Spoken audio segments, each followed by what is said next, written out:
Yine imam versin, insaf versin, hidayet versin. Elinizde tınçlık basın, toksuluk basın, yaşlara, karılara imam versin, insaf versin.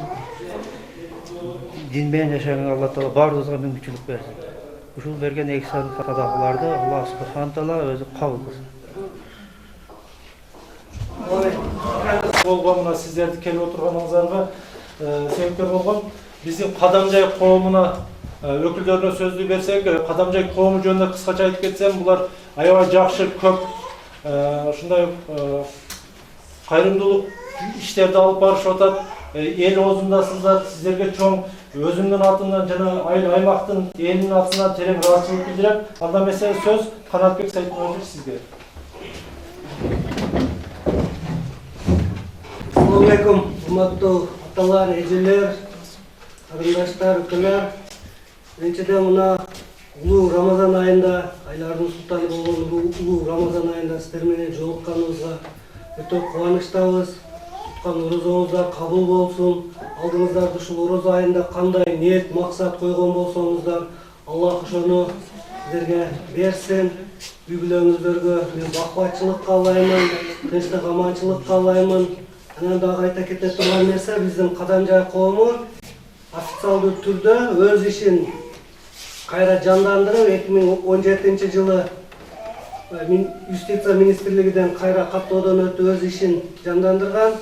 Ушул Кадамжайдын бардык аймагында 13 айыл өкмөтү 2 шаарында төрөлүп, өсүп, учурда Бишкек шаарында жашап аткан сиздердин инилериңиздер, агаларыңыздар, балдарыңыздар бирип ушул жамаатты түзгөнбүз. Ушул жамааттын алдында Ордо кеңеш деген бир дагы структуралык бөлүм бар, 30 баладан турган. Ошолор 3 жыл ичинде ар түрдүү долбоорлорду ишке ашырып келатат. Эң негизгиси ушул кайрымдуулук иш-чаралары, спорттук иш-чаралар, айрыкча мына улуттук оюндарда мына кышында эле Абсамат Масалиевичтин 85 жылдык жаркын элесине арналган чоң улак оюндарын өткөрдүк. Андан тышкары райондогу көпчүлүк иш-чараларды мына райондук мамлекеттик администрация менен биргеликте, айыл өкмөттөрү менен биргеликте өткөрүп келатабыз. Мына салтка айланып калды эле биз мына Рамазан айында. Ар бир 10 айыл 2 шаардан ондон кишилерди чогултуп, орозо баштыкчаларын берип аттык эле, бирок ушул баягы райондун борборуна чакырып неме кылганыбыз бизге да кичине туура келбегендей болуп калды. Себеби дегенде районубузда чоңдагын келген, кеткен, убактыбыздар кетет экен. Ошондо биз мамлекеттик администрация менен биригип эле ушул 4 зонага бөлүп, ушуларды өткөрөлүк деп чечкенбиз. 3 күндөн бери бул иш-чарабыз болуп атат. Кайдаркан зонасында бүттү, Актупак зонасында, бүгүн Кадамжайдын өзүндө, мына Масалиев айыл өкмөтүндө неме кылды. Эми Кадамжай коому эч ким каржылабайт бизди. Эч ким каржылабайт. Ошо сиздерге биздерге окшогон эле балдар. Ошол өздөрү эле баягы ыктыярдуу взностору аркылуу эле мындай иш-чараларды өткөрүшүп атат. Себеби дегенде биз бир нерсени түшүндүк, бириксек көп нерсе бардыгы колдон келет экен деп. Ошол бардыгыбыз биригип, элибиздин жашоосу, районубуздун, элинин жашоосу жакшы болсо деген эле үмүт, тилек менен ушул нерселерди кылып атабыз. Буюрса мындан ары дагы бул иш-чаралар уланат деп ойлойбуз. Бүгүн эле мына районубуздун борборундагы бир көчөгө эле баягы детский площадка кылган элек. Ошону да көрүп, баягы жашоочулардын ыраазычылыгын көрүп, аябай биз өзүбүз да кубандык. Мына борбор Кадамжайдагы борборлук стадиондун курулушуна жардам берип, Кадамжайга бурулуп атканда чоң бир мечит бар эле, ошондо коомдун балансына официалдуу түрдө алып, маданий ислам борборун түзүп, ошол жерге мечит, медресе, мейманкана, балдар окуй турган интернат, медициналык борбор түзүү дагы биздин алдыбызда турат. Анан ушул чоң спорттук иш-чараларды өткөрүп атат. Булардын баардыгы сиздердин колдооңуздар менен болот. Ошол мен Ордо кеңештин мүчөлөрүнүн атынан, төрагабыз Узакбай Абдупайызовдун атынан сиздерге саламдарын жолдойбуз.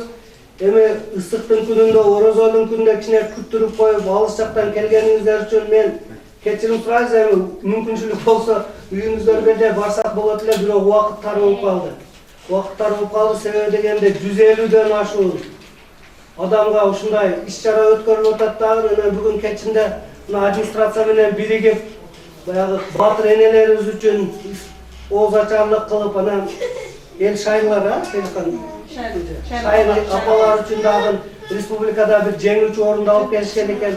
Алар үчүн дагы баягы энелер күнүнө арналган бир иш-чара уюштуруп берсек деп ойлоп аттык эле. Сиздердин келгениңиздерге рахмат. Ушул орозодо ушул инилериңиздерге, ушул жалпы ушул иш-чарага өзүнүн кошумчасын кылган биздин өзүңүздүн балдарыңыздарга кичине дуа кылып коесуздар. Ишиңиздерге ийгилик болсун, үй-бүлөңүздөргө бакыт болсун. Дайым жакшылыкта гана жүздөшүп, жүз көрүшүп жүрө берели. Рахмат келгениңиздер үчүн.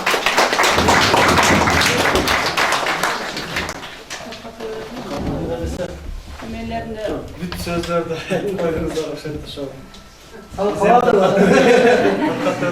Кадамжай коомунун өкүлү Бекболот Мурадович өзүңүз эң негизгиси сизде да. Мына Бекболотду мен айтып эле коеюн. Мына Кадамжай жаштары деп угуп жүрөсүздөр. Бул ошо Кадамжай жаштарын уюштуруп, баягы өкмөттүк эмес уюмду уюштурган жигит ушул. Өзү башында уюштуруп, ютубтан көрөсүздарбы? Азыр мамлекеттик кадр кызматында иштейт. Ошол биздин азыркы Кадамжайда чыккан эң жаш, баягы жакшы балдарыбыздын бири. Ошол Кадамжайдан канча студент чыгып Бишкекте, Ошто окуп атса, Кадамжайдын өзүндө ошолордун башын бириктирип атышат булардын жамааты. Бир 3-4 активный балдар бар. Мына мен чоңойдум эми, жаштарды таштайм, мен чоңдорго өтөм дегенден, азыр биз менен жүрөт. Рахмат сиздерге. Азыр список боюнча таркап беребиз, э? Мен окуп жатам. Бул конверт кылганыбыз сиздерди баягы өзүңүздөрдү бир кафеге же башка жака чакырып ооздоштурганда бир күндө эле бир адам тоет. А бирок бул конверттин артынан мүмкүн ошол сиздердин үй-бүлөңүздөр канча күндөргө чейин баягы ооз ачып кылганга мүмкүнчүлүк болот деген ишеничтебиз. Сизге берген ушул орозонун күнүндөгү берген сиздерге жардамдар өзүңүздөргө насип эткен болсун. Эми баягы жогоруда Канат мырза айткандай, ифтарлык менен бириңиздер чай ичет келсең, ушул биздин уландарыбызга жакшы ак батаңыздарды берип койсоңуздар, анан мен ойлойм бул жерде отургандардын баардыгы сиздер эң бактылуу инсандарсыздар. Анткени мына биз балдарды көрүп сүйүнүп атабыз. Сиздер биздин байлыгыбыз, бул балдарыбыз. Ошол балдарыңыздар сиздердин бактыңыздар. Эч качан чөкпөңүздөр. Тескерисинче Кудайым буйруп, ошо сиздердин мына отурган балдарыңыздар келечекте ошо президиумда отурган биздин кайрымдуулук колун сунган агаларымдай балдардан болсун.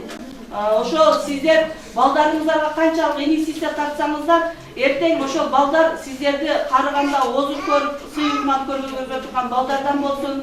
Ошон үчүн сиздер эч качан чөкпөңүздөр. Сиздерден бактылуу инсандар жок. Биз Кадамжай эли, Кадамжай журту сиздер менен дайыма сыймыктанабыз. Урматтуу Кадамжай коому, алыс сапарда жүргөн мырзалар, ушу жөнөткөн депутаттарга чоң рахматтарды айтабыз. Илайым эле өмүрүңүздөр узун болсун, денеңиздер таза болсун, рызкыңыздар берак болсун. Алла Тааладан сураймын, мына шу тапканыңыздарга береке берсин. Бириңиздерге миңдерге түмөндүк байлыкты берсин. Жолуңуздар ачык болсун, душманыңыздар качып болсун, жотконду жолуңуздар болсун, кочой жолдошуңуздар болуп. Мына шу уул кыздардын убайыны, жакшылык күндөрүнү көрүп иштериңиздерге ийгиликти каалаймын. Айтканыңыз келсин. Адамзат бул дүйнөдө бир жаралат. Жашоодо өлбөс болуп ким кала алмак? Урматтап сыйлай жүрсөң бири-бириңди, дүйнөдө акырганың ошол калат. Мейманбыз бул дүйнөдө биз аманат. Жашоодо өлбөс болуп ким кала алмак? Айланайын мырзаларым, жүрүңүздөрчү сак саламат.